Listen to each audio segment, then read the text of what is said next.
The North is cold and full of whispers. Before we dive in, check the link in the description if you want exclusive timelines, members-only videos you won't find on YouTube, all on our Patreon. The torch flickers against stone. Robert Baratheon stands before Lyanna Stark's statue, alone in the darkness beneath Winterfell.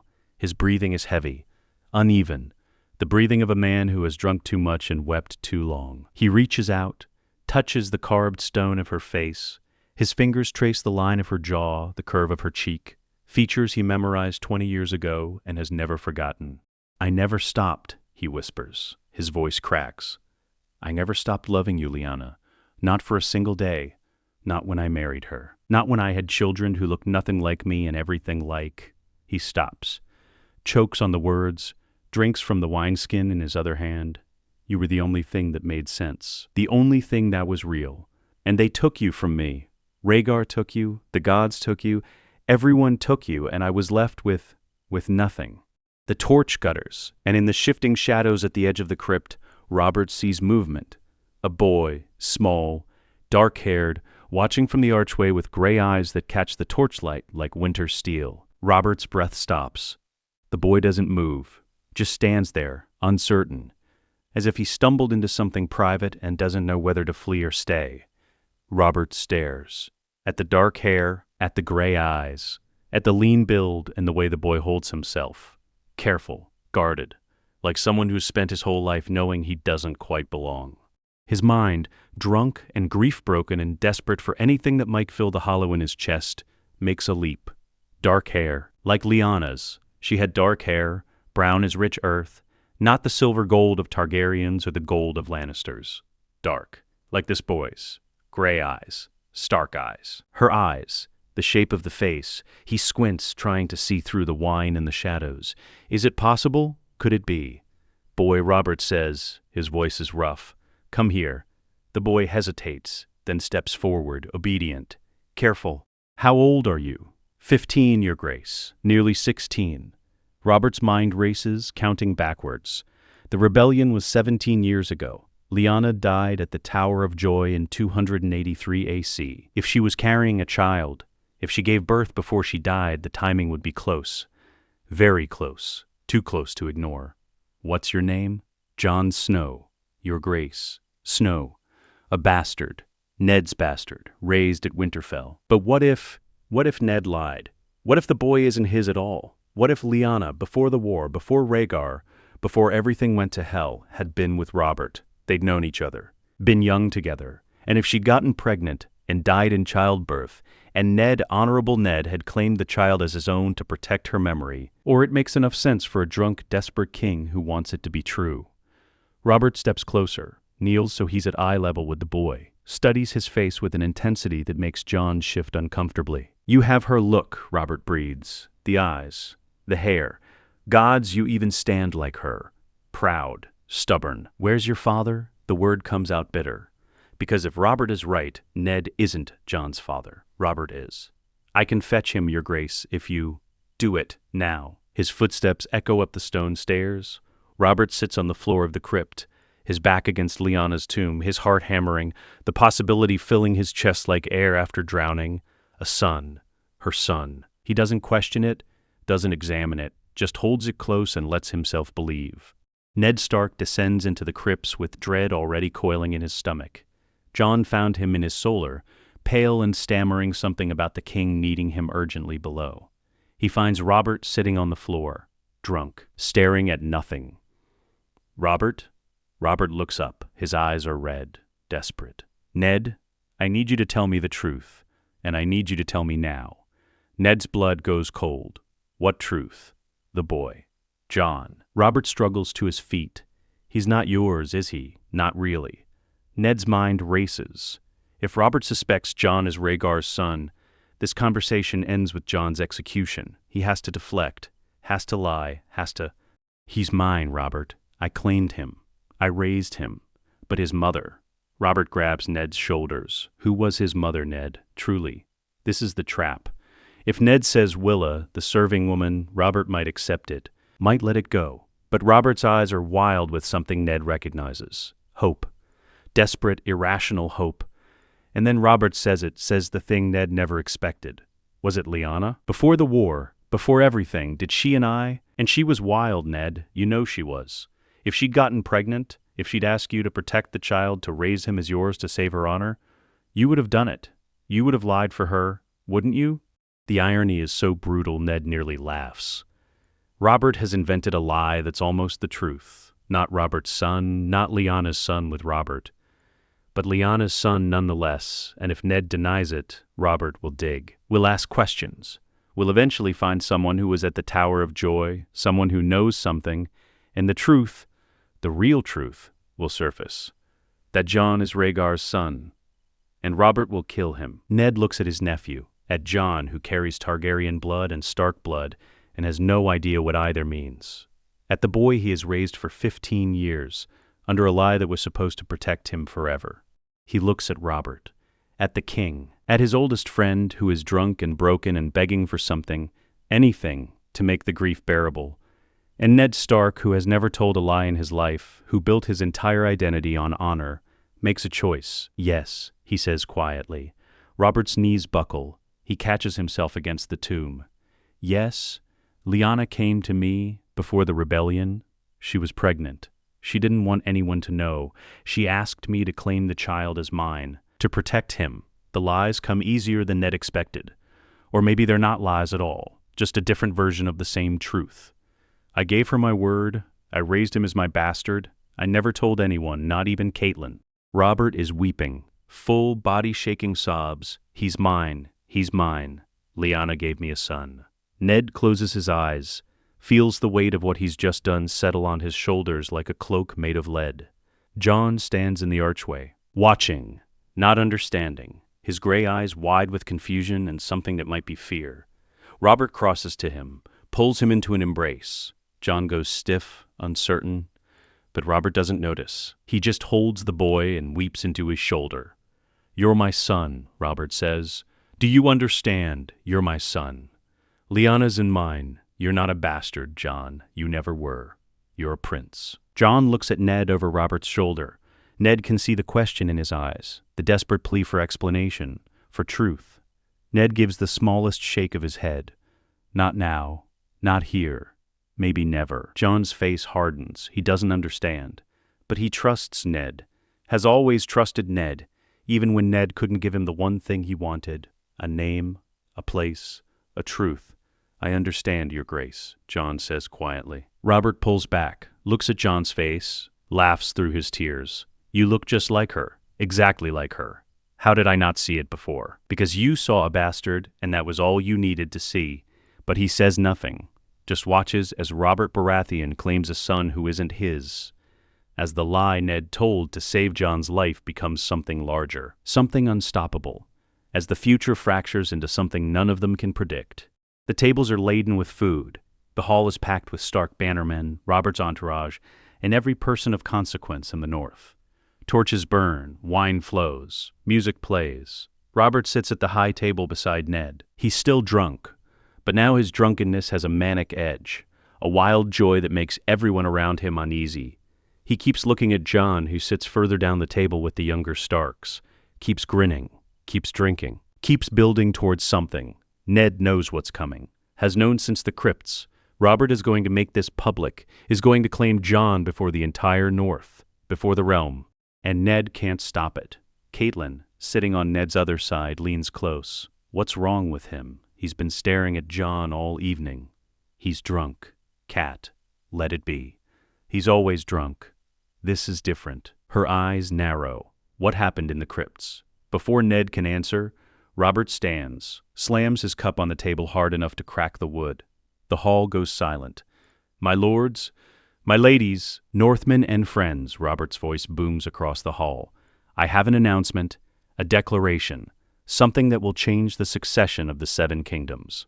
The silence deepens. Every eye turns to the king. Cersei, sitting beside Robert, goes very still, her face a perfect mask. But Ned sees her hand tighten on her goblet until her knuckles go white. "I have 3 children," Robert continues. "Joffrey, Myrcella, Tommen, fine children, healthy, strong." His voice drips with something that might be sarcasm, might be bitterness. But I looked at them today and I realized they don't carry a drop of my blood in their eyes. Not one of them has black hair. Black of hair the Baratheons are, every one of us, for 300 years. Black of hair. Cersei's face doesn't change, but Ned sees Jaime Lannister shift in his seat at the far end of the table. But this boy, Robert points at Jon, this boy here, he has the look, the Stark look, yes, from his mother's side, but the build, the strength, the way he fights, that's Baratheon, that's mine. Jon's face has gone pale. He's frozen in his seat, every eye in the hall on him. Jon Snow is not a Snow, he never was. Robert's voice rises. He is the son of Lyanna Stark and Robert Baratheon, first of his name. Born before the rebellion, before my marriage to Cersei, before everything went to hell. He is my firstborn son, my heir, and I will have him recognized as such before the gods and men of Westeros. The hall erupts, shouts, gasps, the scrape of chairs as people rise. Catelyn's face has gone white. She turns to Ned. Is this true? Ned meets her eyes. Cannot speak, just gives the smallest nod. Catelyn stands, walks out of the hall without a word. The door slams behind her. Robb is staring at Jon with a mixture of confusion and hurt. Sansa looks delighted, a fairy tale come to life. Arya is grinning, proud of her brother. Bran and Rickon are too young to understand. And Cersei stands slowly, smoothly, her face still a mask. This is wonderful news, husband. A son, how fortunate. Her voice is honey over poison. We should celebrate. Grabs Jon by the shoulder and pulls him to his feet. A toast to Prince Jon, to my son. To Prince Jon, the hall roars. Jon looks like he's about to be sick, but he raises his cup, drinks, plays the part. Because what else can he do? Ned watches it all with growing dread. The pieces are moving, the game has begun, and the lie he told to save Jon's life has just become law. There's no going back now. Ned finds Jon sitting beneath the heart tree. Ghost, Jon's direwolf, lies at his feet. The albino wolf's red eyes glow in the darkness. Jon doesn't look up as Ned approaches. Is it true? Then why? Because the truth would get you killed. Ned sits beside him. Robert would execute you the moment he learned whose son you really are. So I told him a lie that keeps you alive, that gives you something I could never give you before. A name, a place, a future. Whose son am I? Jon's voice is barely a whisper. Ned wants to tell him, has wanted to tell him for 15 years. But not here, not now, not when Robert is in the castle and the walls have ears. I can't tell you, not yet, maybe not ever. What I need you to understand is this. You are going south with Robert. You are going to be his son, his heir, and you are going to play that role perfectly. Because if you don't, if you slip, if you question it publicly, people will dig, and when they dig, they'll find the truth, and the truth kills you. What truth? The truth that Robert can never know. Ned grips Jon's shoulder. Promise me, Jon. Promise me you'll go with him. Promise me you'll never speak of what you don't know. Promise me you'll survive this. Jon's eyes are full of tears. He refuses to shed. You're asking me to live a lie. I'm asking you to live. The lie is the price. Jon is silent for a long moment. Then, I promise. Ned pulls him into an embrace, feels Jon's shoulders shake with silent sobs. I'm sorry. Gods, Jon, I'm so sorry. But this is the only way. I know. Jon whispers. I know. They sit together beneath the heart tree until dawn. And when the sun rises, Jon Snow is gone. Only Prince Jon remains. 3 weeks later, the royal procession crawls south like a gilded serpent. Wagons, horses, knights, servants. The king's household and the hand's household combined into one massive, slow-moving train. Jon rides near the front. Robert insisted, a prince belongs at the head of the column, not skulking in the back like some camp follower. Ghost lopes alongside Jon's horse. The direwolf draws stares from everyone they pass. A white wolf the size of a pony with red eyes and fangs like daggers. Some of the small folk make signs against evil. Others just stare in wonder. Robert rides beside Jon most days, talks to him, asks him questions, tells him stories about Lyanna, about the rebellion, about the days when he was young and strong and hadn't yet realized that winning a war doesn't heal the wounds it leaves behind.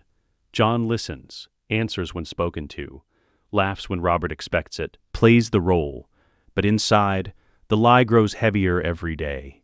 One afternoon, Robert takes Jon hunting off the road. Just the two of them, a few guards, and the hounds. They track a deer through the forest. Robert is drunk, he's always drunk, but he's surprisingly competent on a horse. Years of muscle memory carrying him through the motions even when his mind is foggy with wine. Jon, who has hunted wolves in the north since he was 10 years old, quietly takes over the tracking. He reads the signs the deer left: broken branches, disturbed earth, droppings still warm. He signals the direction. The guards follow his lead without question. Robert notices. Grins. You're a natural, just like her. Lyanna could track anything, better than half the rangers at Storm's End. They find the deer. Robert takes the shot. Misses. The deer bolts. Jon knocks an arrow. Draws, releases. The arrow takes the deer clean through the heart. It drops. Robert whoops with delight, rides over to Jon and claps him on the back hard enough to nearly unseat him. Lyanna's blood. Exactly like her. Gods, boy, you're everything I hoped you'd be. Jon feels something twist in his chest, something that might be pride, might be shame, might be both. Because Robert's joy is real, the affection is real, the love is real, and it's all based on a lie Jon didn't even choose to tell. Thank you, Your Grace. None of that. Call me father. You're my son. Act like it. Jon can't. The word won't come. He just nods. Robert doesn't notice. He's already riding toward the deer, shouting for the guards to dress the kill. That night at camp, Robert presents Jon with the first choice cut of the meat, an honor, a symbol. Jon eats it, thanks him, smiles when expected, and feels the lie settle deeper into his bones. Another day, another camp. Jon is watering his horse when Cersei approaches. She's alone, no handmaidens, no guards. Just the queen walking toward him with a smile that doesn't reach her eyes. Prince Jon, she says. The title sounds like an insult in her mouth. Or should I say Snow, I forget which name you prefer. Studies his face the way Robert did in the crypts. But where Robert saw Lyanna, Cersei sees a threat. You must be very proud. A bastard one day, a prince the next. It's quite the rise. I didn't ask for it. No one asks for their station. We simply play the roles we're given. She pauses, or the roles that are invented for us.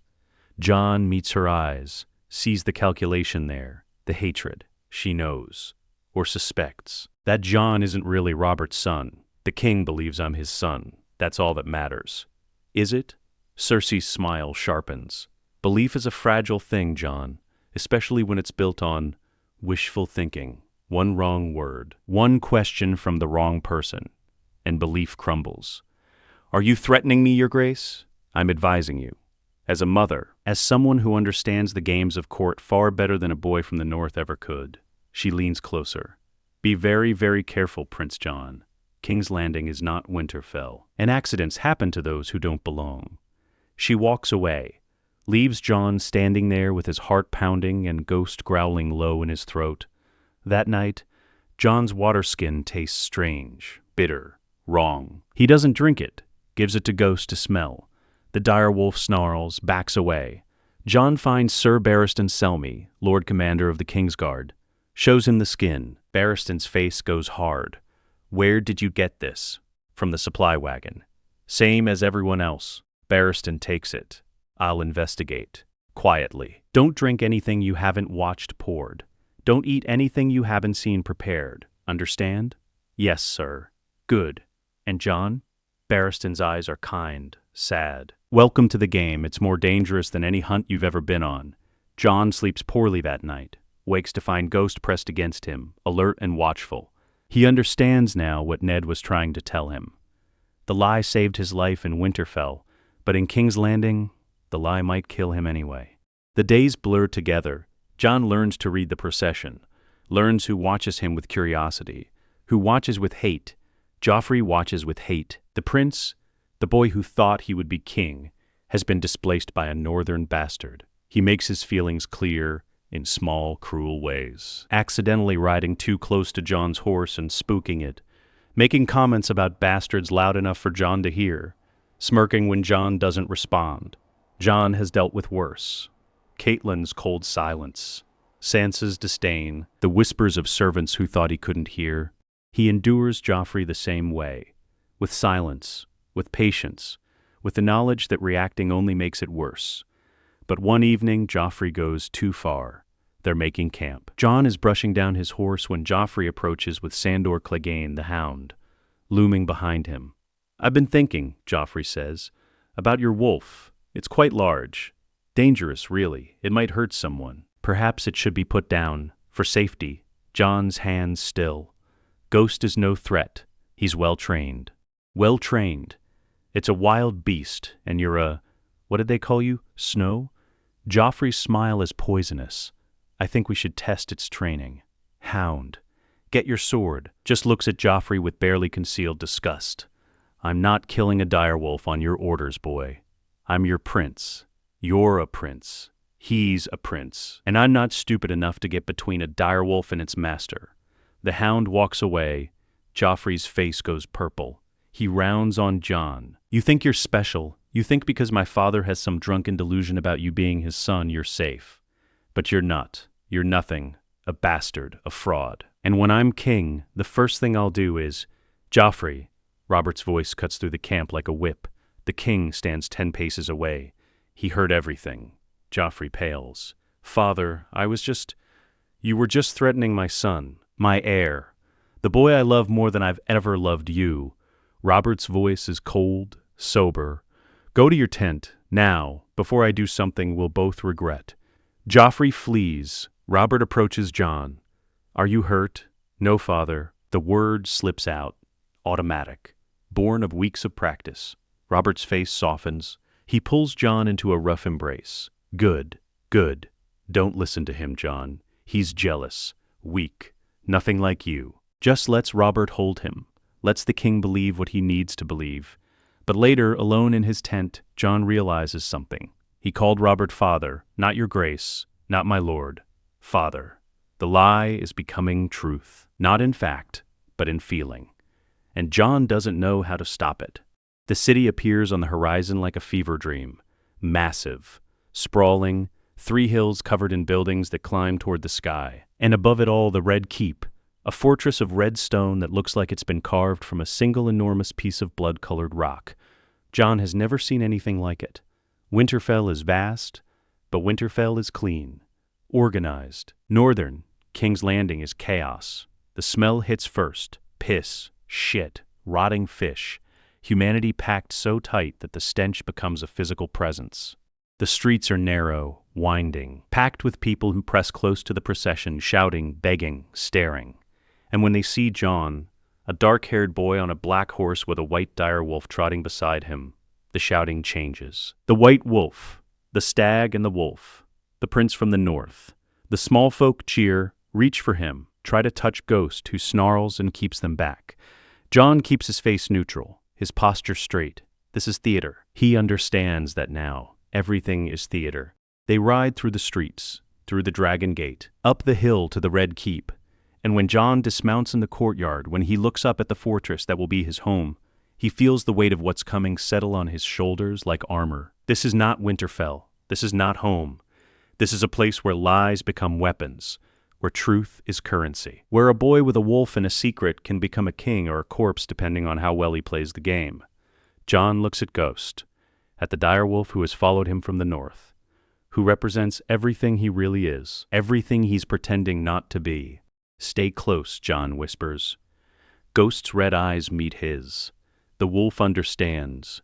They enter the Red Keep together, the stag and the wolf, the lie and the truth, the prince and the bastard, and King's Landing holds its breath to see which one survives. 2 weeks later, Ser Barristan Selmy, Lord Commander of the Kingsguard, watches Jon move through the forms with an expression that might be approval, might be calculation.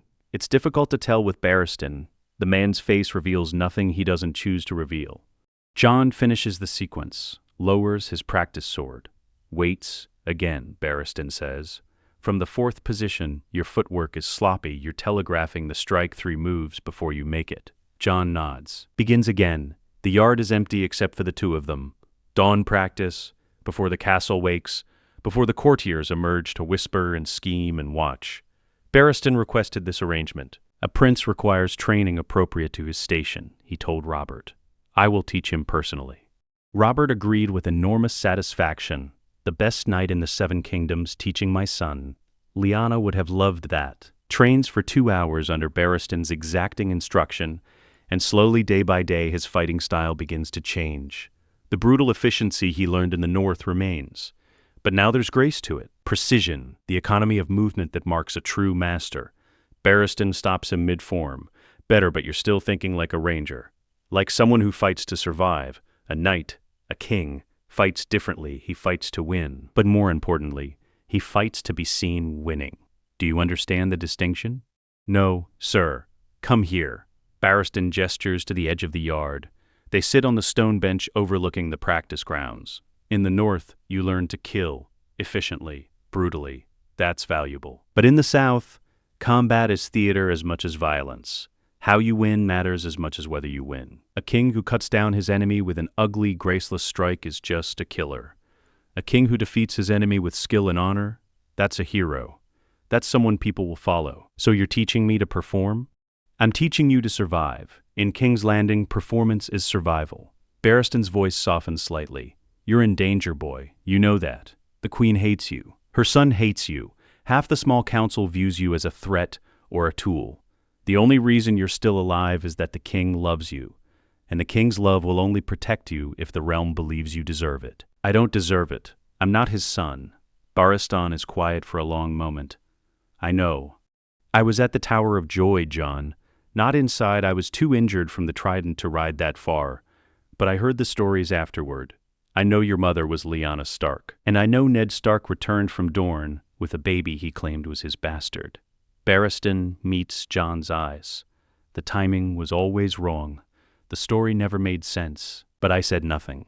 Because Ned Stark is the most honorable man I've ever known. And if he was lying, he had a reason. A good reason. Jon's throat is tight. Does Robert know that you know? No. And I will never tell him. Because Robert needs this. Needs you. The boy he thinks you are gives him something to live for. Something to fight for. And the realm needs Robert alive and sober more than it needs the truth. Barristan stands. But I need you to understand. I'm not training Robert's son. I'm training Lyanna Stark's son. A boy who has Stark blood and Stark honor, and who is about to be thrust into a game that will kill him if he's not ready. So I'm making you ready. Because a king must not only win, he must be seen to deserve winning. Barristan picks up his practice sword. Now get up. We're not done. They train until the sun is fully risen, and when Jon finally sheathes his blade, his muscles screaming and sweat soaking his tunic, Barristan gives him something that might be a smile. You'll do, he says. You have your mother's fire. Now you're learning your father's. He pauses. Learning the discipline to channel it. That will be enough. He's not sure. He wants to know. Jon attends his first small council meeting. Robert insisted, "You're my heir. You need to learn how the realm is governed, even if most of it's boring as hell." Chairs arranged in a careful hierarchy, Robert at the head, Ned Stark to his right as hand, and down the line, Grand Maester Pycelle, ancient and wheezing. Varys the Spider, bald and perfumed, and watching everything with hooded eyes. Petyr Baelish, Littlefinger, master of coin, young and handsome and smiling like a man who knows a secret. Renly Baratheon, Robert's youngest brother, master of laws, dressed in green and gold and clearly bored. And now Jon, seated beside Ned, across from Varys. The spider studies Jon with naked curiosity.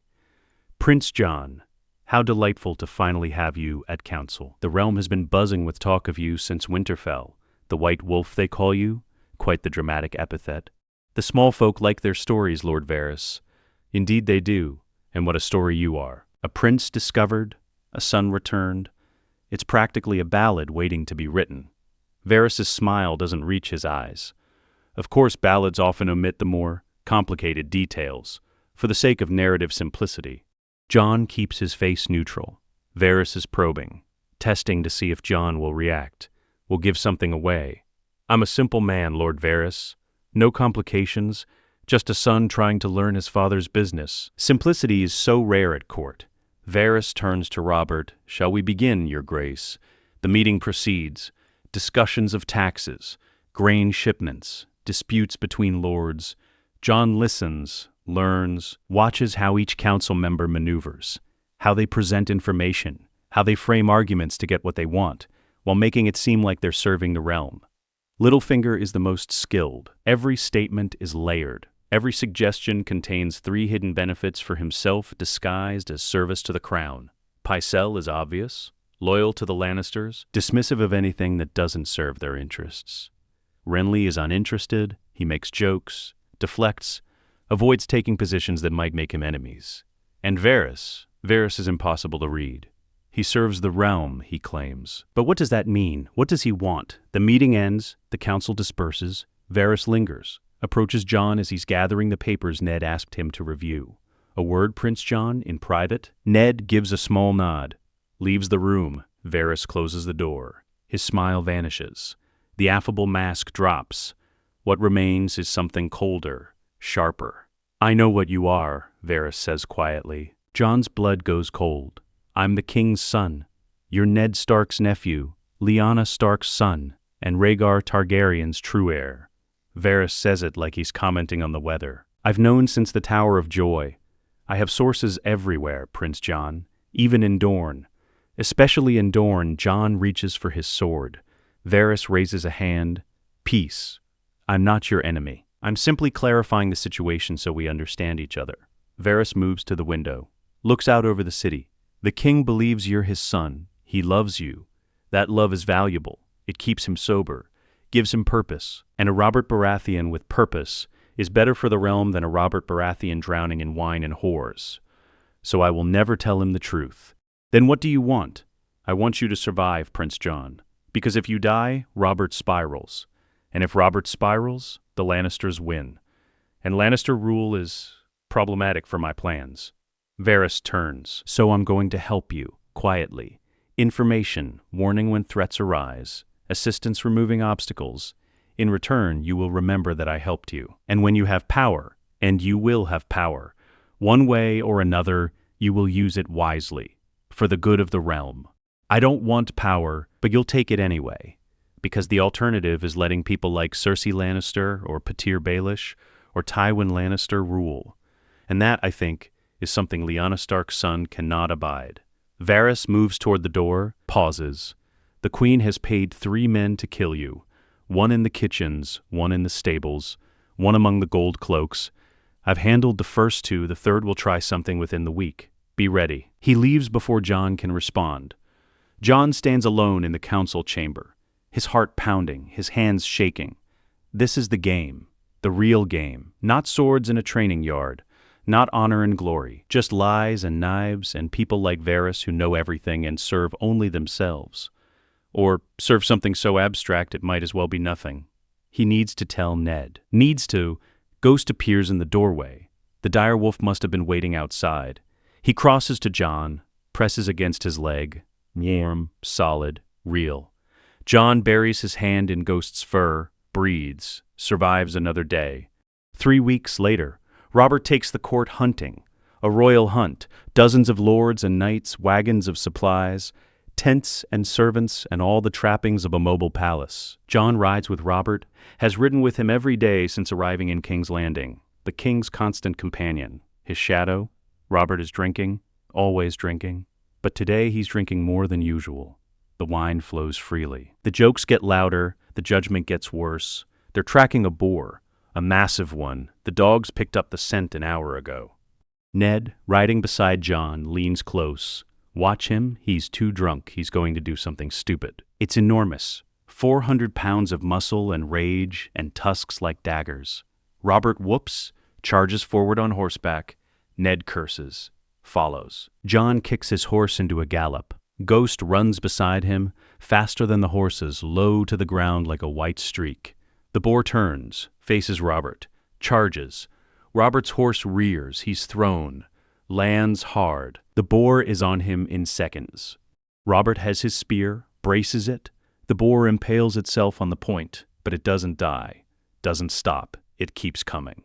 Driving forward on the spear, tusks reaching for Robert's belly, Jon doesn't think, doesn't plan, just moves. He's off his horse, running, drawing his sword, screaming to draw the boar's attention. The boar's head swings toward him. One tusk catches Jon's side.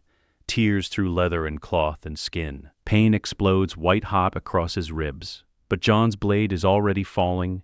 He brings it down on the boar's neck with all his strength. Northern steel bites deep. The boar screams, thrashes. Jon strikes again and again. The boar collapses. Blood everywhere. Jon's, the boar's. Robert's, where the tusk scored his leg but didn't gut him. Robert is alive. Ned reaches them, dismounts, drops to his knees beside Robert. You stupid drunken fool, you could have died. But I didn't. Robert is laughing, coughing, bleeding from a dozen small cuts where the tusks caught him. Because he saved me. My son saved me. Ned looks at Jon, at the wound in his side bleeding freely. Get the maester, now. The camp erupts in motion. Maesters, servants, lords shouting orders. They carry Robert back to the camp, lay him in his tent. The maester cleans the wounds, stitches the deeper cuts, declares the king will live, but needs rest. Jon's wound is treated next. The tusk scored across his ribs but didn't puncture anything vital. Painful, bloody, but not fatal. Barristan finds him after the maester leaves. You threw yourself between a charging boar and the king. That was either very brave or very stupid. I didn't think about it. I know. That's what makes it brave. Barristan's voice is quiet. The realm will hear about this. A prince who nearly died defending his father from a hunting accident. That's the kind of story that builds legends. I don't want to be a legend. I just wanted him to live. I know. That's why you will be. That night, Robert summons Jon to his tent. The king is propped up on cushions, pale, sober for the first time in weeks. Pain has a way of burning off wine. Sit, Robert says. Please. Jon sits, winces as the movement pulls his stitches. You saved my life today. You're the king. It was my duty. It was more than duty. You could have died. That boar could have killed you as easily as it almost killed me. But you didn't hesitate, didn't think. You just acted. Robert reaches out, takes Jon's hand. You're my son. I don't care what anyone says. I don't care what blood runs in your veins or who your real father might be or any of it. You're my son. In every way that matters, do you understand? Jon's throat is tight, because Robert means it. Every word, the love is real, the bond is real, even if the premise is false. I understand. Now get some rest. We'll head back to the city tomorrow. And when we do, the whole realm is going to know what you did, how you saved your king, how you're the kind of prince they can believe in. Finds Ned waiting outside. He loves you, Ned says quietly. Truly loves you. I've known Robert for 30 years. I've seen him love exactly two things in his life, Lyanna and now you. I know. And it's killing you, isn't it? Because you can't love him back without feeling like you're betraying the truth. Jon doesn't answer. Can't answer. Ned puts a hand on his shoulder. The truth is this. You saved his life today. You bled for him. That's real. Whatever else is lie or performance or necessity, that's real. Hold on to that. Lies down beside Ghost, stares at the canvas ceiling and tries to separate what's real from what's false. Fails. Because the line between them blurs more every day. 1 month later, the story of the boar hunt has spread through the city like wildfire. The small folk love it. A prince who saved the king, who bled defending his father, who has a dire wolf that fought beside him. Songs are already being written, ballads about the white wolf and the stag, about the boy from the north who became a hero. Jon hates it, hates the attention, the eyes that follow him everywhere, the whispers. But he endures, because that's what princes do. He's in the library when Ned finds him, reading, trying to understand the history of the realm he's supposedly meant to inherit. Jon, I need you. Ned's voice is low, urgent, now. In private, do you know what this is? Jon looks at the title, The Lineages and Histories of the Great Houses of the Seven Kingdoms. A lineage book? He was investigating something, and I think I know what. Ned opens the book to a marked page. Look, every recorded Baratheon marriage for 300 years. Every child born of those marriages. What do you notice? Jon scans the entries, sees the pattern immediately. Black hair. Every single child has black hair. It's the Baratheon marker. Dominant over every other house. A Baratheon and a Lannister should produce black-haired children. A Baratheon and a Stark should produce black-haired children. A Baratheon and anyone should produce black-haired children. Tommen, they're all golden-haired, like Lannisters. Not a trace of Baratheon in them. Ned's voice is grim. Jon Arryn discovered this. I think he confronted someone, and I think that's why he's dead. Cersei, or Jaime, or both. The children aren't Robert's. They're Jaime's. Bastards born of incest.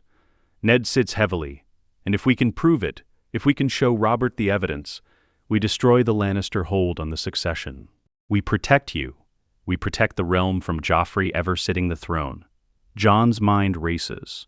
But if we accuse them without proof, if we're wrong, we're not wrong. Look at the evidence. Look at the pattern. Look at Robert's other bastards. Every one of them has black hair. Gendry, Maya Stone. All of them. But Cersei's children? Not one. Ned taps the book. This is what Jon Arryn found. This is what got him killed. And this is what we're going to use. How? You're a prince now. You have access to records I could never reach as just the hand. The king's private documents. Birth records. Witness accounts of the children's births. We gather everything. We build an undeniable case, and then we present it to Robert in a way that he can't ignore. In front of witnesses. Formally, so there's no way to suppress it or spin it. Jon understands. You want me to help you investigate. I need you to help me investigate, because you're the only one Robert will believe. If I bring this to him alone, the Lannisters will claim I'm trying to eliminate my rivals. But if you bring it, his beloved son who saved his life, who he trusts completely, he'll listen. Jon looks at the book, at the evidence that will destroy Cersei, Jaime, Joffrey, the entire Lannister succession, at the evidence that will start a war. When do we start? They work carefully, secretly. Over weeks, Jon requests documents as part of his education as heir to the throne. Birth records, maesters' accounts, witness testimonies from servants who attended Cersei during her pregnancies. The pattern is undeniable. Every servant describes the same thing. Golden-haired babies. No dark hair. No Baratheon features. Just Lannister gold from birth to present. And there's more. Whispers. Rumors that Jon Arryn collected before he died. Accounts from servants who saw Cersei and Jaime together in compromising positions. Late at night, behind locked doors. Ned compiles it all. Cross-references. Verifies.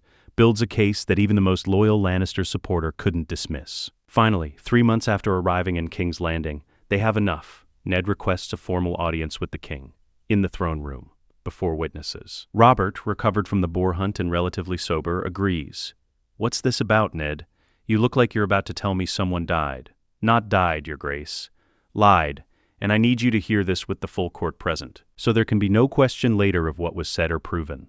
The throne room fills. Lords, ladies, the small council, Cersei and her children, Jaime and his white Kingsguard cloak, everyone who matters. Robert sits the Iron Throne.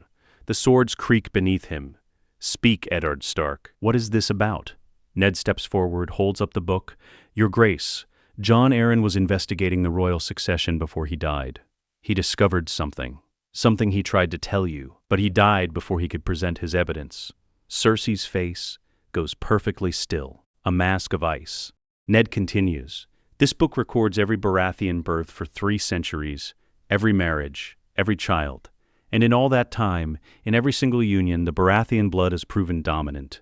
Black hair, blue eyes. The seed is strong, Your Grace, always. Robert is listening, sober, focused. What are you saying? I'm saying that your bastards, Gendry, Maya Stone, all of them, have black hair. Your brothers have black hair. Your father had black hair. Every Baratheon has black hair. It is the defining feature of your house. Ned turns, looks at Joffrey, Myrcella, Tommen. But your acknowledged children, the children the queen bore, not one of them has black hair. The throne room erupts, gasps, shouts. Cersei stands. This is an outrage you dare accuse. I dare present evidence before the king, before witnesses, as is my duty as hand. Ned's voice cuts through the noise. Your Grace, look at the records. Look at the pattern. Look at your own children and tell me, honestly, that you see yourself in them. Robert's eyes move to Joffrey, to Myrcella, to Tommen. His face is unreadable. Then he looks at Jon, standing beside Ned, dark-haired, gray-eyed. The son he thinks is his, the son who saved his life, who he loves. The contrast is impossible to ignore. No, Robert says quietly. No, I don't see myself in them. Every witness, every maester's account. Now, Robert's voice is cold, sober, the voice of a king, not a drunk. And someone find Gendry, my bastard from Flea Bottom. Bring him here.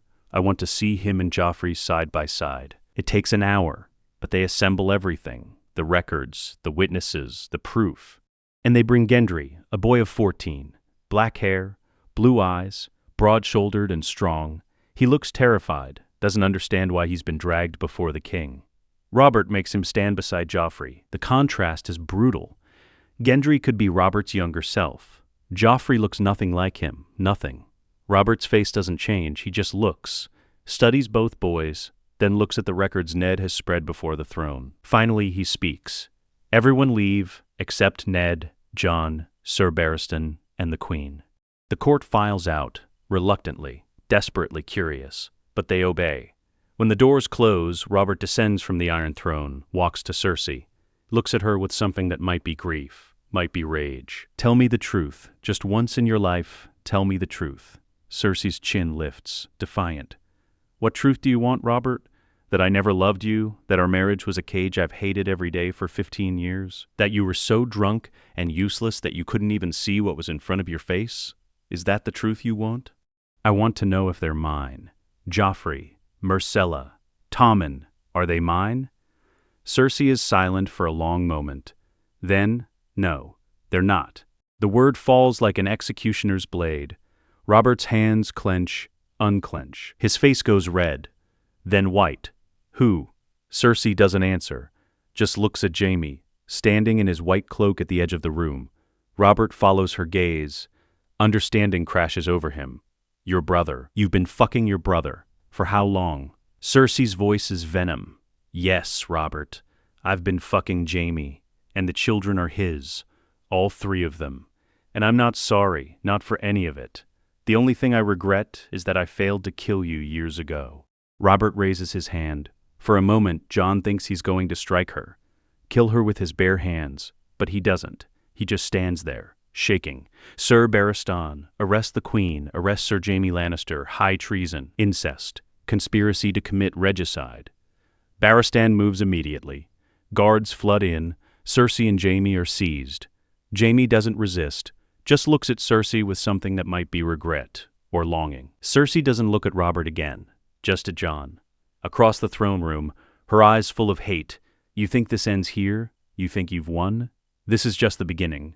My father will burn your precious kingdom to ash for this. And you, bastard, fraud, pretender, you'll burn with it. She's dragged away. The doors slam. Robert stands alone in the throne room, breathing hard, his face in his hands. Ned approaches. Robert, 15 years. None of them mine. Robert's voice breaks. I have been a fool, Ned. A blind, drunken fool. Jon speaks quietly. You weren't a fool. You were lied to, deceived. That's not your fault. Robert looks at Jon, at the boy he thinks is his son, the boy who just helped destroy his marriage and expose his heirs as frauds. And Robert crosses the room, pulls Jon into an embrace. You're the only good thing I have, the only real thing. Do you understand? Joffrey, Myrcella, Tommen, none of them are mine. But you, his voice breaks, you're mine. And that's all that matters. Jon closes his eyes, feels the lie pressing down on him like a physical weight. But he doesn't pull away, doesn't speak, just lets Robert hold him. Because this is what Ned asked him to do. Survive, play the role, save lives, even if it costs him everything. 1 week later, Cersei and Jaime await trial. The charges are formal, public, undeniable. The realm is in shock. Ravens have flown to every corner of Westeros. The Queen is a traitor. The royal children are bastards. The succession is destroyed. And in the west, at Casterly Rock, Tywin Lannister receives the news. Tywin reads the Raven's message 3 times. His face doesn't change, doesn't reveal the volcanic rage building beneath the surface. Kevan Lannister, his younger brother, stands across the desk. What does it say? It says that Cersei and Jaime have been arrested for treason and incest, that the children are not Robert's, that they're Jaime's, and that the king intends to execute them both within the month. Tywin, if this is true, it doesn't matter if it's true. What matters is that the king believes it, and has arrested my daughter and my son, and has a bastard from the north sitting beside him whispering poison in his ear. Tywin sets the letter down carefully, precisely. This is a Stark plot. Eddard Stark eliminating his rivals, using his nephew, or whoever the boy really is, to manipulate Robert's grief into a weapon against us. What do you want to do? Tywin stands, walks to the window, looks out over the rock, his family's seat for thousands of years, the symbol of Lannister power. I want my children back. I want the accusations withdrawn. I want the Stark bastard exposed for the fraud he is. And I want Robert Baratheon to understand that you do not humiliate House Lannister without consequences. He turns. Call the banners, Kevin. All of them. We're going to war. Tywin, if we march on King's Landing, does not break, does not accept injustice from drunken kings and northern schemers. Tywin's voice is cold, absolute. My daughter made mistakes, my son made mistakes, but they are my daughter and my son, and I will not leave them in Robert's dungeons to be executed like common criminals. We march, we take the city, we free our family, and then we negotiate from a position of strength, not weakness. Kevin hesitates, then nods. I'll send the ravens. Good, and Kevin, send word to Highgarden as well. Remind Mace Tyrell that his daughter was supposed to marry Joffrey. That alliance still stands. We offer him the same deal. Marjorie marries Joffrey, and the Reach backs us against this northern usurpation. The boy may be a bastard, but with the Faith's blessing and Tyrell gold behind him, he can still be legitimized, still be king. You think the Tyrells will agree? They want power. We're offering them a queen. They'll agree. Tywin returns to his desk, begins writing. Orders, plans. The machinery of war. How long until we can march? 6 weeks. Maybe less. The West is always ready to fight. It's what we do best. Tywin looks up, his eyes like chips of ice. Robert Baratheon crowned himself through war. He's about to learn that war can uncrown him just as easily. Robert sits at the head of the table, sober, grim. The man who won a kingdom through strength of arms 20 years ago is still there, buried beneath the fat and wine. But crisis has a way of burning through the excess. Present, Ned Stark, Jon, Sir Barristan, Stannis Baratheon, who sailed from Dragonstone the moment he heard about Cersei's arrest, Varys, Renly, and a handful of lords whose loyalty is unquestioned. Tywin has called his banners, Varys reports. 40,000 men from the Westerlands. And he's reached out to the Tyrells, offering to legitimize Joffrey and marry him to Marjorie if they support his claim. Joffrey is a bastard born of incest, Stannis says flatly. He has no claim. The law is clear, and Tywin Lannister has a great deal of power. He has an army, Robert corrects. We have a kingdom. The Crown lands are loyal. The Stormlands are loyal. The North is loyal. That's more than Tywin can field even with Tyrell support. The Riverlands are contested, Ned says. The Freys will side with whoever offers them the best deal. The Vale under Lysa is unpredictable. Dorne will not commit to either side unless we give them something they want.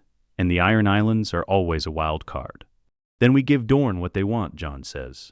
Everyone turns to look at him. He's been silent until now, just listening, learning.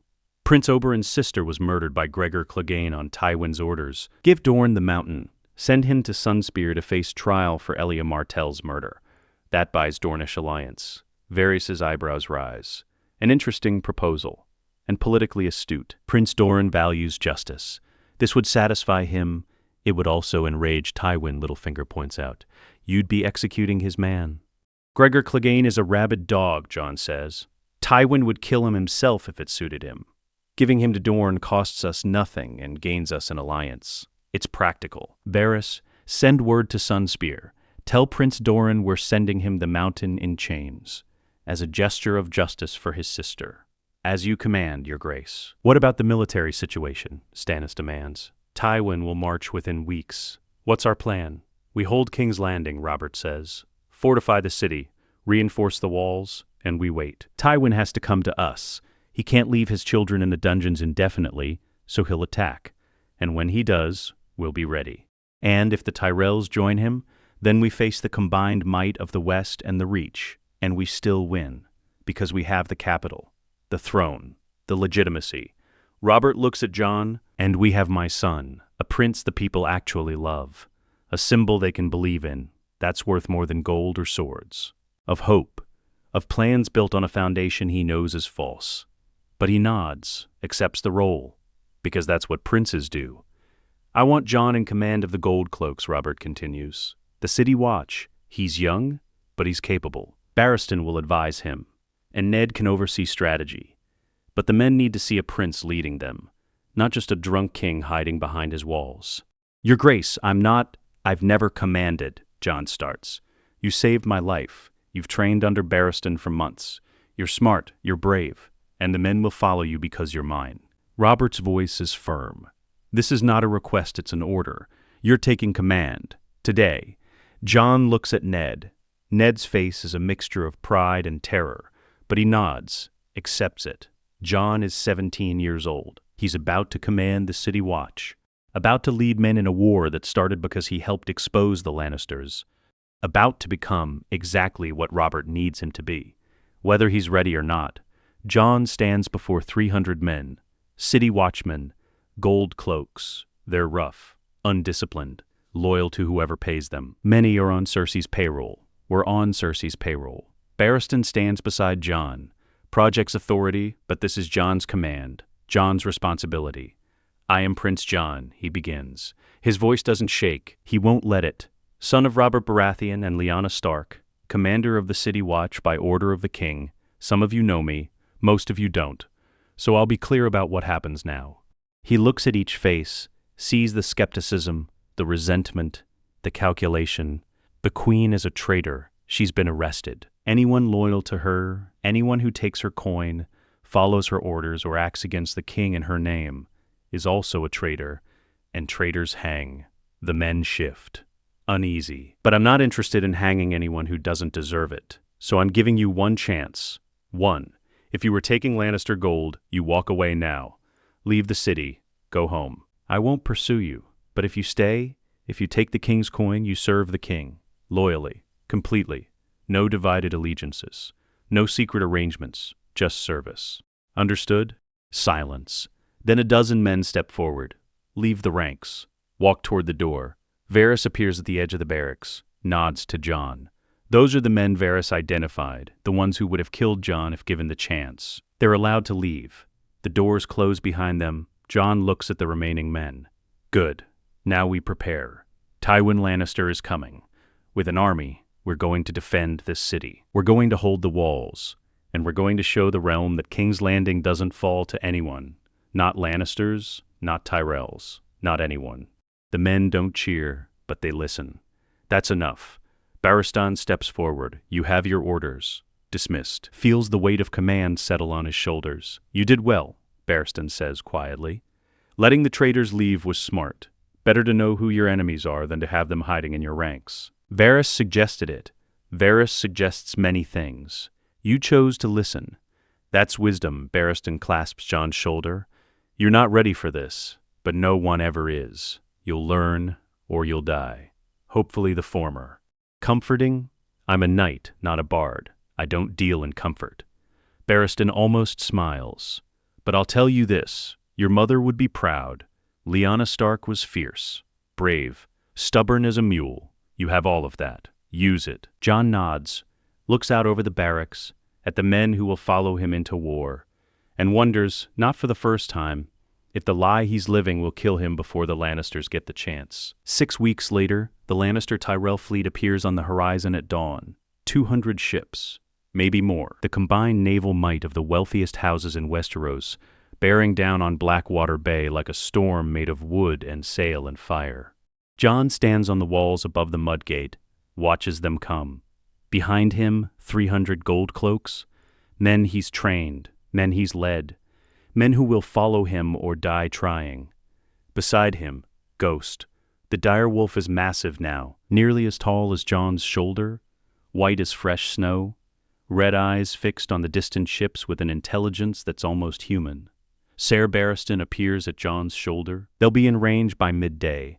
Tyrion Lannister commands the fleet, Tywin's cleverest son. He'll have a plan, something beyond just ramming the walls and hoping. Wildfire? Jon says. Barristan's eyes narrow. How do you know? Smart enough to use them. Jon points to the bay. He'll chain the mouth of the harbor, trap our ships inside, then ignite the wildfire, turn the entire bay into a furnace. If you're right, we need to counter it. Pull our ships back. Keep them away from the harbor entrance. No. Jon's voice is firm. We pull the ships back, yes, but not to save them. To bait him, let Tyrion commit his entire fleet to the bay.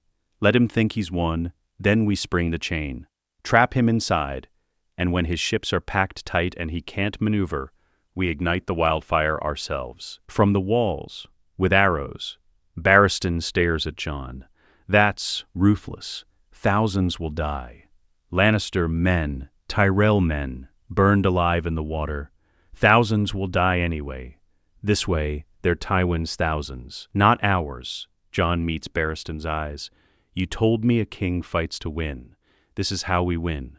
Barristan is silent for a long moment. Then he nods. I'll inform the king, and I'll have the archers ready wildfire arrows. This is your plan, Jon. If it works, you're a hero. If it fails, you're responsible for the greatest naval disaster in Westerosi history. I know. Watches the fleet grow larger, closer, feels the weight of what's coming. He's 17 years old. He's never commanded a battle, never been responsible for thousands of lives, never had to make the choice between mercy and victory. But he's made it now, and he can't take it back. Robert sits the Iron Throne. Behind him, on the walls, hangs the crowned stag of House Baratheon. But today someone has added another banner, a white wolf on gray field. Unofficial, unsanctioned, but powerful. The soldiers did it. The gold cloaks, they want their prince to have a symbol, something that's his, not borrowed, not claimed. His. Ned stands at the base of the throne, reporting. The fleet is entering the bay. Tyrion is proceeding exactly as Jon predicted. He's deploying the chain, positioning his ships to block the harbor. The wildfire is ready. The archers are in position on the walls. When Jon gives the signal, they'll light the bay. Robert's jaw clenches. How many will die? Ned's voice is quiet. But if we don't do this, Tywin takes the city, executes you, executes Jon, executes everyone who stood against him, and puts Joffrey on the throne. A bastard born of incest ruling the Seven Kingdoms. I know the cost. Robert stops. He's 17, Ned. My son is 17, and I'm asking him to burn thousands of men alive to save my throne. He volunteered. He planned this. He knows what it means. Ned's voice is steady, and he's doing it anyway, because he's Lyanna's son. Brave, fierce, willing to do what must be done no matter the cost. Robert closes his eyes. She would have hated this. The killing, the fire, all of it. She would have hated losing more. Ned meets Robert's eyes. Jon is saving your life. Our lives, the city. Let him. Tell him I'm proud. Whatever happens, I'm proud. Ned bows. Leaves. Robert sits alone on the Iron Throne and waits for his son to win or die. The Lannister Tyrell fleet is fully committed now. 200 ships packed into Blackwater Bay. They've deployed the chain, stretched it across the harbor mouth, trapping King's Landing's fleet inside, or so they think. Jon watches from the wall, sees the moment Tyrion gives the order, sees the first wildfire pot launched from a Lannister ship toward the harbor. It arcs through the air, green, glowing, beautiful and terrible. It hits the water, explodes. Green flame spreads across the surface like oil, fast, hungry, consuming. The men on the walls gasp. Some make signs against evil. Wildfire is old Valyria's gift, or curse, depending on how you use it. Hold! Jon's voice cuts through the noise. Wait for my signal. The Lannister ships are moving closer now. Confident. They think they've won. Think the wildfire will drive King's Landing's fleet into the chain, into the flames, into slaughter. They're wrong. Jon waits. Counts the ships entering the kill zone, watches them pack tighter, closer together. No room to maneuver. Now, archers! Jon's voice is thunder. Light your arrows on my command. Jon can see the realization dawn on his face even at this distance. The trap, the counter-trap, the genius and the horror of it too late. Loose, green streaks against the blue. They fall like stars, like judgment. They hit the water around the Lannister ships, hit the ships themselves, hit the barrels of wildfire Tyrion brought to burn King's Landing. The bay explodes. Green fire erupts in a wave that climbs 50 feet into the air. Ships vanish in an instant. Wood becomes ash. Men become screaming torches that leap into water that's already burning. The sound is beyond description. The roar of the flames, the screams of the dying, the crack and groan of ships tearing apart in the heat. Jon forces himself to watch, to see what he's done, what he's ordered.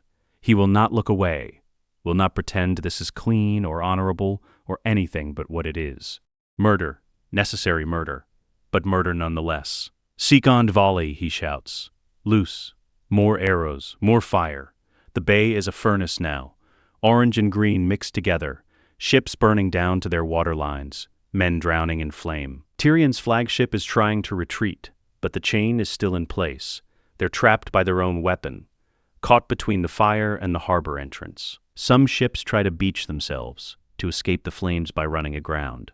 A few succeed. Most burn before they reach shore. Jon sees Tyrion on the deck of his ship, sees him gesturing, shouting orders, trying to save what can be saved. The ship turns, heads for the mouth of the harbor. They're going to try to break the chain, or sail over it, or die trying. They make it. Barely. The ship scrapes over the chain with inches to spare. Sails on fire, half the crew dead or dying, but moving, escaping. Behind them, the Lannister Tyrell fleet is dying, burning, screaming. Jon watches until the last ship sinks, until the bay is just water and ash and bodies floating face down in the current. Then he turns to the men on the walls, to the gold cloaks who followed his orders, who lit the arrows, who killed thousands. They're staring at him, some with awe, some with horror, all with the understanding that they just witnessed something that will be talked about for generations. The city holds, Jon says, his voice is hoarse, rough. You held it. You defended King's Landing against the greatest fleet assembled in 20 years. And you won. Remember this. Remember what you did here, what you were willing to do to protect this city, to protect the king, to protect each other. The men don't cheer, don't celebrate, just stand there in silence. Then one of them, Jon doesn't see who, starts to chant, quietly at first, then louder. The silver stag, the white wolf, the silver stag, the white wolf. The chant spreads, along the walls, through the ranks, 300 voices becoming 3,000 as the garrison takes up the cry.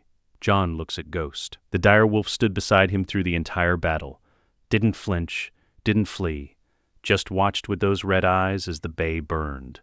The defining image, the one the city will remember, the one the realm will talk about, a dark-haired prince on the battlements with a white wolf at his side, the bay burning orange and green below them, smoke rising like the breath of dragons, the silver stag and the white wolf.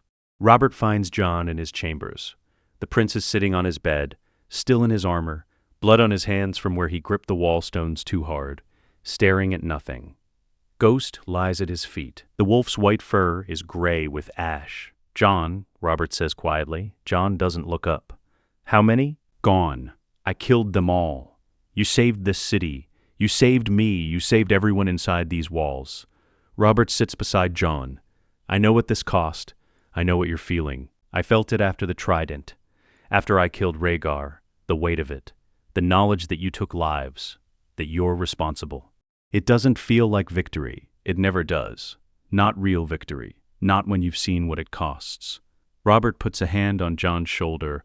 But you did what had to be done. What I asked you to do.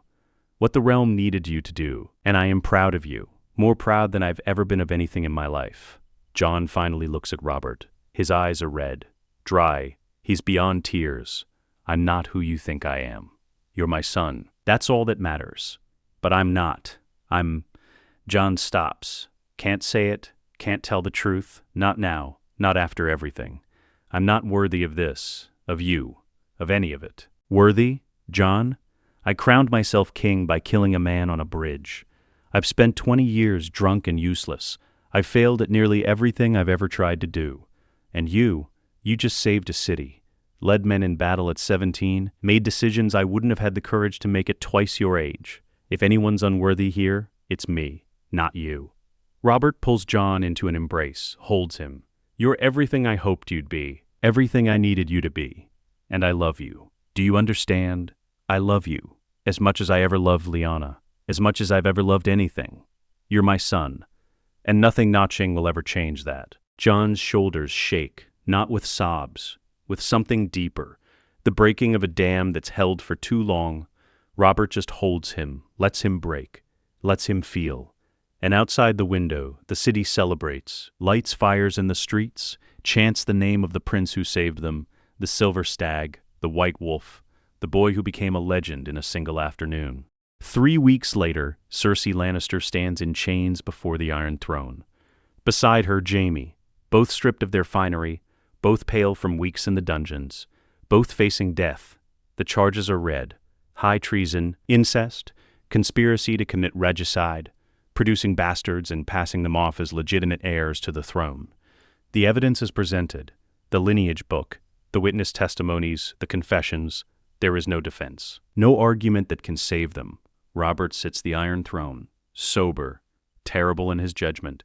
Cersei Lannister, Jaime Lannister, you have been found guilty of crimes against the crown, against the realm, against me. Do you have anything to say before I pass sentence? Cersei lifts her chin. I regret nothing. I loved my brother. I bore his children. I would do it all again. Then you'll die for it. No. The voice comes from the back of the throne room. Ned Stark steps forward. Your Grace, I request a private audience. Before you pass sentence, it's urgent. Robert's eyes narrow. Now, Ned, this isn't... Clear the room. Everyone except Ned, Jon, and Sir Barristan. The prisoners stay, chained, guarded. But everyone else, out. The court files out, reluctantly, desperately curious. But they obey. When the doors close, Robert descends from the throne. What is this about? This is it. The moment he's been dreading for 17 years. The moment the lie either transcends or destroys everything. Robert, I need to tell you the truth. About Jon. About the Tower of Joy. Ned's voice is steady, firm. Before you execute Cersei and Jaime for lying to you about their children's parentage, you need to know that I've been lying to you about Jon's. The silence is absolute. Robert's face goes white. What? Jon is not your son. He's Lyanna's son, yes, but not yours. His father was Rhaegar Targaryen. They married in secret. They loved each other. Lyanna went with Rhaegar willingly, and she died giving birth to Jon at the Tower of Joy. She made me promise, made me swear, to protect him, to never tell you, because you would have killed him, a Targaryen heir, the son of the man you hated most in the world. Robert staggers, grabs the throne to steady himself. No, Lyanna wouldn't. Rhaegar kidnapped her, raped her. Everyone knows. Everyone is wrong. I was there, Robert. I was at the Tower of Joy. I heard her last words. She loved Rhaegar, and she loved Jon, and she begged me to keep him safe from you, so I lied. I claimed him as my bastard. I let Catelyn hate me for it. I let Jon grow up thinking I dishonored his mother. All of it. To keep my promise to Lyanna. For 17 years, you looked me in the eye and lied. Yes, and when I came to you in the crypts, when I asked if Jon was mine, when I was desperate and broken and needed something, anything, to hold on to, you lied again. Yes, because telling you the truth meant Jon's death. And I wouldn't break my promise to Lyanna, not even for you. Robert's hand moves to his belt, to where his warhammer would be if he were armed. I should kill you, right here, right now, for this. You should, I deserve it. But before you do, look at Jon, really look at him, not at who you thought he was, at who he is, who stands frozen, white-faced, staring at Ned with a mixture of shock and understanding, and something that might be relief. He saved your life, Ned continues. At the boar hunt, he bled for you. He commanded your armies. He burned a fleet to defend your city. He became everything you needed him to be. Not because he's your son by blood, but because he's Lyanna's son, and because that love was real, even if the premise was false. Robert is shaking. Rage, grief, confusion, all of it crashing together. He's Rhaegar's son, the son of the man who took Lyanna from me, who started the war that killed thousands, who loved Lyanna as much as you did, maybe more, because she chose him. She chose him, Robert. and the proof is standing right in front of you. Ned's voice softens. Jon is a Targaryen by blood, but everything else, everything that matters, is Stark and Baratheon. Because you raised him, you trained him, you loved him, and he became the man you needed him to be. Not despite the lie, because of what grew from it. Robert looks at Jon, at the boy, the man who saved his life, his city, his throne, who stands there with gray eyes full of pain and confusion and desperate hope. Is this true? Robert's voice breaks. Are you Rhaegar's son? Jon's throat is tight, he can barely speak. Yes, to Lyanna. He protected me, even from the truth. Robert sinks onto the steps of the Iron Throne, puts his head in his hands. For a long moment, no one speaks, no one moves. Then Robert looks up. His eyes are red, wet, but clear. You're not mine, by blood, by right, by anything that matters to succession or law or any of it. No, but you saved my life. Yes. You held my city when I couldn't. Yes. You did everything I asked of you. More than I had any right to ask, more than my own sons by blood ever did. Jon nods. Can't speak. Robert stands, crosses to Jon, looks him in the eyes. You're my son. I don't care whose blood you carry. I don't care if you're Rhaegar's or Ned's or the gods themselves. You're my son, in every way that counts, in every way that matters. Do you understand? Jon's voice is barely a whisper. How can you, after everything, how can you still? Because love isn't about blood. It's about choice. And I choose you. I choose to love you, to call you son, to give you everything I have. Because you've earned it. Because you're worthy of it. Because you're everything I ever wanted in a son and never had until Ned lied to me in a crypt and gave me you. Robert pulls Jon into an embrace. Jon clings to him, sobs. 17 years of lies and fear and confusion breaking open all at once. I'm sorry, Jon chokes out. I'm so sorry. I should have told you. Should have. You did exactly what you should have done. You survived. You became who you are. And that's enough. That's more than enough. Robert holds him tighter. You're my son, Jon. You always will be. And when I die, you'll be king. Not because of blood, not because of any God's damned law, but because you deserve it. Because the realm needs you. Because you're the only person I trust to do what's right. Ned watches, tears streaming down his face. The weight of 17 years finally lifting. Barristan stands at attention, silent. But there's something in his eyes that might be approval or relief, and Cersei, chained and watching from the side of the throne room, laughs. It's a bitter, broken sound. How touching, the bastard Targaryen pretender and the drunken king. A match made in sentiment and lies. My father will still burn you all. Robert releases Jon, turns to Cersei. His face is stone. Your father lost his fleet, lost his alliance, lost everything. Tyrion is fleeing back to Casterly Rock with 20 ships and his tail between his legs.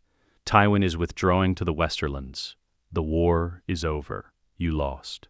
Then kill me, execute me. Do it. I'm not afraid of you. I know. That's why I'm not going to give you what you want. Robert looks at Ned, at Jon. Exile. Cersei Lannister will be exiled to Casterly Rock under house arrest. She will never leave, never hold power. Never see King's Landing again. Let her rot in the West. Let Tywin deal with the shame his daughter brought on his house. No, I'd rather die than... I don't care what you'd rather. This is your sentence. Live with it. Robert turns to Jaime. As for you, you broke your vows, betrayed your king, fathered bastards on the queen.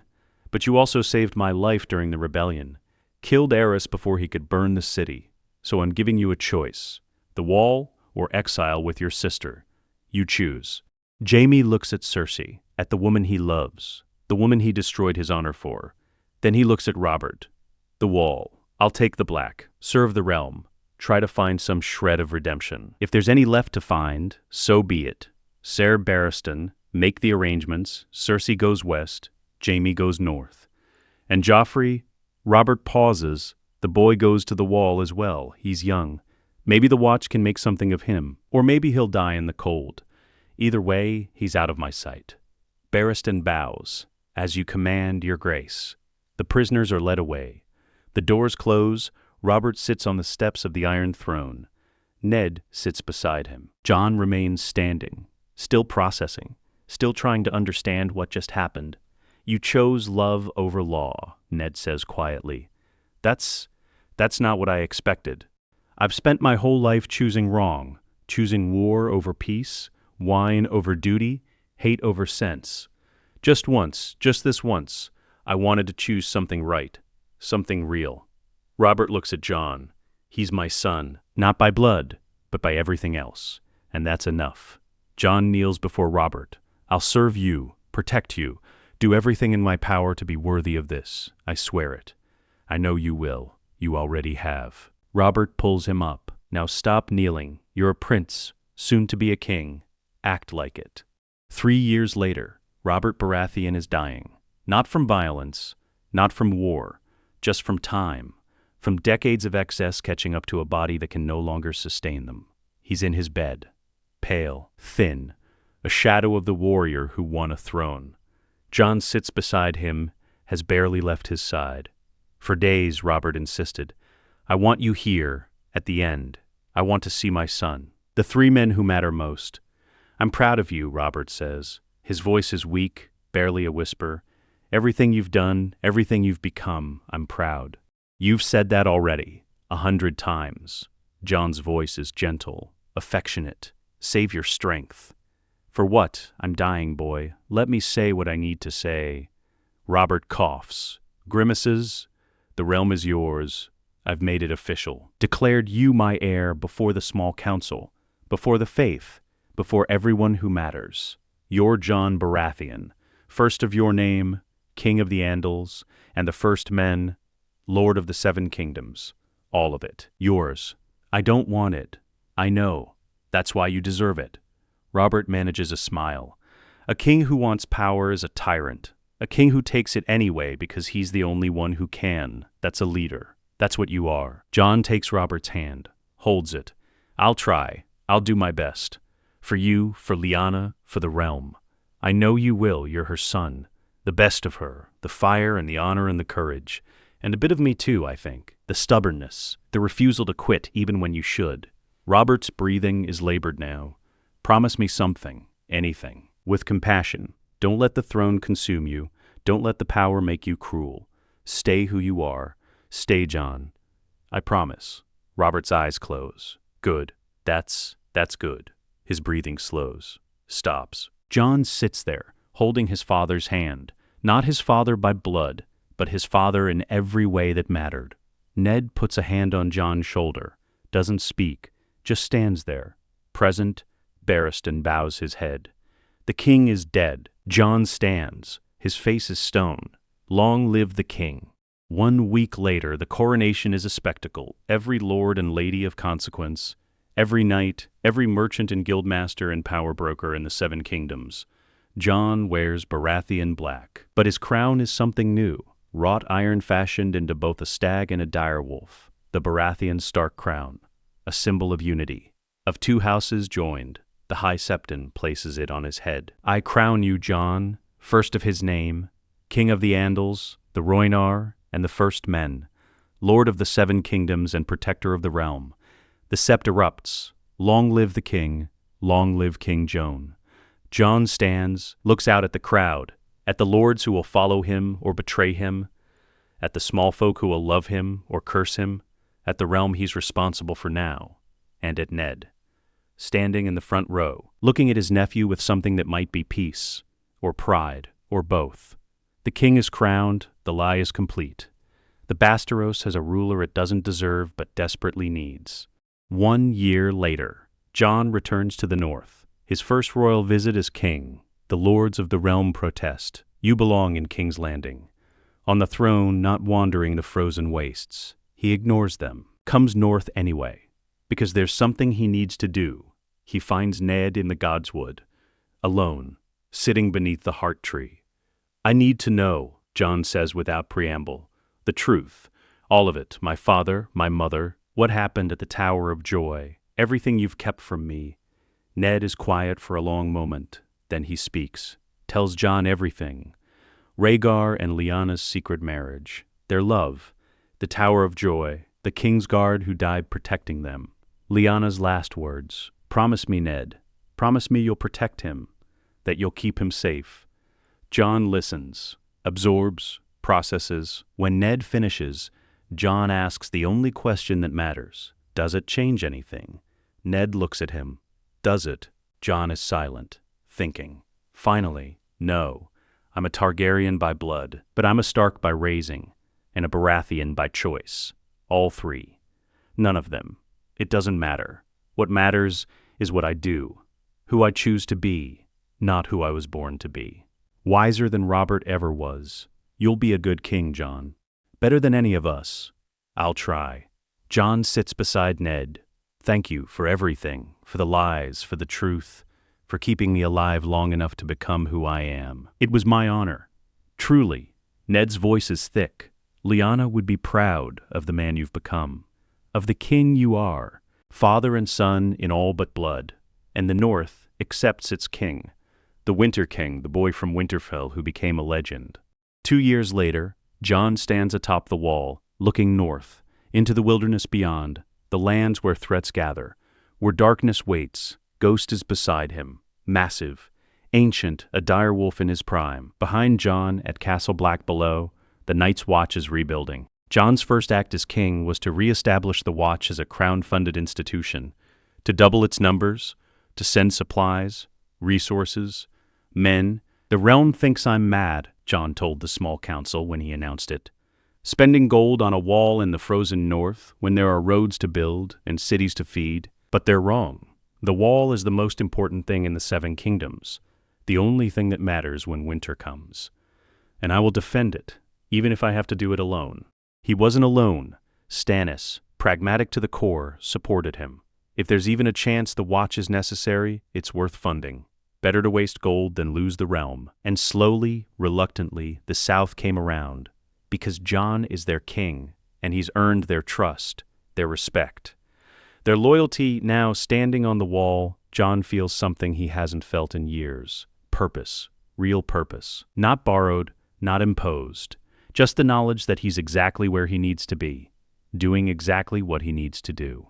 Your Grace, a steward approaches. Lord Commander Mormont requests your presence. There are reports from the Rangers, disappearances, strange sightings. He wants your counsel. Jon looks north one more time. The winter wind bites at his face. Cold, clean, honest.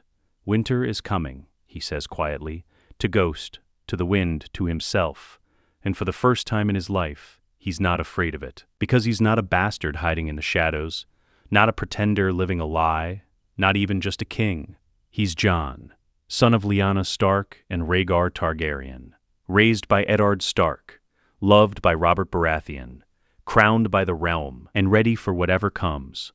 The Targaryen who rules as a Baratheon Stark, the king who never needed a dragon, the legend forged from a lie that became truth.